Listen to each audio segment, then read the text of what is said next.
How's it going, guys? Welcome back to another video. My name's Dice, and this video I'm going to be giving you guys an updated double flip reset tutorial. This mechanic can seem pretty difficult, but once you actually understand the fundamentals, it's super easy and you can pull it off really consistently, really quick as well. I am an expert player, but I'm going to be using the Octane just so you guys have a better frame of reference for what it should look like when you're doing this mechanic. Also, I did end up getting number 27 on the Epic Games leaderboards, which I think is pretty impressive. So yeah, hopefully that gives me some credibility.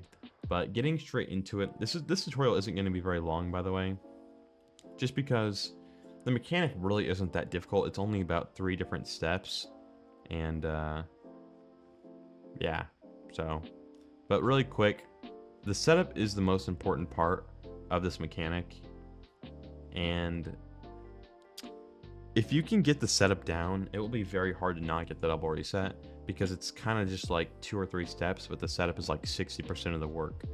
So there's 2 different types of setups. The first setup is what I like to call a stop and go. So you hit the ball, you stop to create distance between you and the ball, and then you go. The other type of setup is going to be where you're just straight up going for the ball.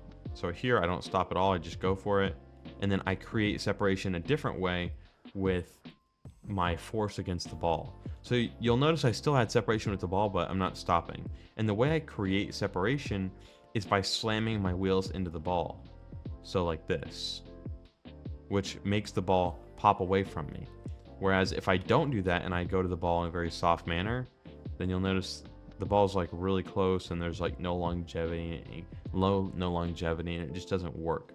So you want to pick a method of the setup you're going for. If you're asking my opinion, I don't think it's a good idea to actually go for the stop and go setup at all, because at least in a ranked setting, if you stop like that and then you go, someone that is already challenging like from the back wall or on a wall might be able to beat you to the ball, or at least get to the ball at the same time as you and just challenge you and kill your play before it even happens, right? So I wouldn't really recommend doing that. But if you really want to do the stop and go setup, the best way to go about it is by stopping very briefly, or even less briefly than that, like maybe half a second sometimes, like something like this, which it's still a bit slow, but it works out if you really want to be able to do it that way. But then again, I would recommend doing the other way, once again, because first of all, you'll get to the ball before the defender if they try to challenge you off the rip.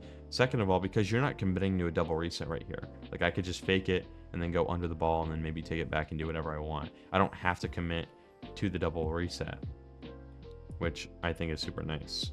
So you never want to just commit for things without, seeing what the defender is going to do, because the whole point of offense is adapting to the defense that they're playing.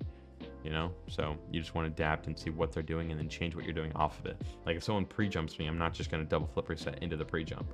That makes no sense. So yeah, that's the idea there. So now that I've actually explained the setup and whatnot, let me go into how to actually perform the mechanic. So when I'm flipping into the ball, I'm doing a speed flip in the air, and it puts my wheels facing the air like that. So you jump, speed flip. And I use the left speed flip, but obviously I could use either, but I'm just more comfortable with the left one.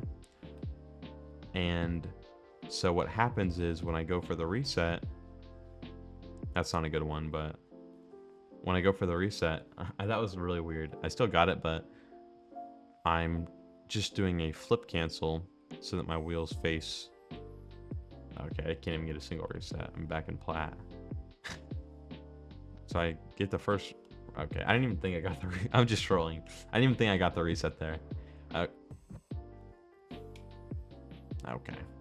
So we're here, reset, flip cancel where my wheels are facing the sky, and then you can follow it. That's a really good technique you can do, which is just, flip canceling with your wheels in the air, and you'll get the reset almost every time if you can get the first one, unlike me.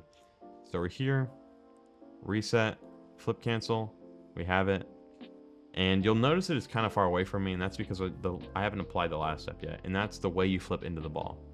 So when you flip into the ball, because I use the air roll right, I'm flipping to the left side of the ball, so that, I'm going to the left side of the ball, so I can flip to the right like that, and then you can follow the ball from there. So once you apply that with everything else, you'll be able to stay close to the ball the whole time, and that's basically the whole idea.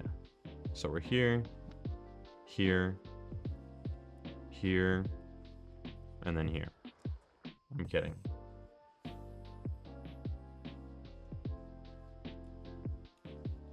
And now you'll see I'm close to the ball, and I can just flip into it. I'm not really a mechanical player, so I'm not gonna act like I'm perfect at the double flip reset. But I feel like I'm pretty good enough to the point where I can get number 27 without even knowing the double reset. But yeah, that's basically the whole idea. Is you just want to jump, get the resets, stick close to it, and then shoot. A way you can train it is by going into wall to air dribble and going to the third shot, this one, and then practice flipping into the ball facing the goal, just like that, right? So you could just practice flipping, and once you get to the point where you're comfortable with, you know, your flips and you're comfortable that you can face the ball every time, it will get to the point where you're relatively consistent at the double reset. Like, I mean, I don't know how many times I could do this in a row. I don't have unlimited time to see, but I feel pretty confident in my double resets right now. I'm not even gonna lie. But yeah, I think I just did that like 4 or 5 times in a row. But yeah, that's pretty much the whole idea. I hope this tutorial was helpful. For tutorials, there's really not too much I can say. I mean, it's just practicing a little bit, but at the end of the day, it's how you perform the mechanics. So just making sure you're doing the flip cancel, you know, making sure you're doing the mechanics correctly will always work. I learned the double reset from another video when I first got the game about 4 or 5 years ago. I didn't learn it when I first got the game, but that was basically the whole idea, right? So I was just following their steps, and eventually I could just copy them, and I just, you know, obviously this video isn't just word for word what the video I watched said, but this is just a simplified version, because for me, I always preferred things broken down into steps, so I try to make things as simple as I can. And yeah, if this video helped you guys out at all, please be sure to like and subscribe. I also have a Discord server if you guys want to talk to me or send me anything. I have a clips channel. I give you guys tips. I also offer coaching in that server. There's super cool things in the server, a lot of nice members. So if you guys want to join, feel free. See you on the next one. Peace.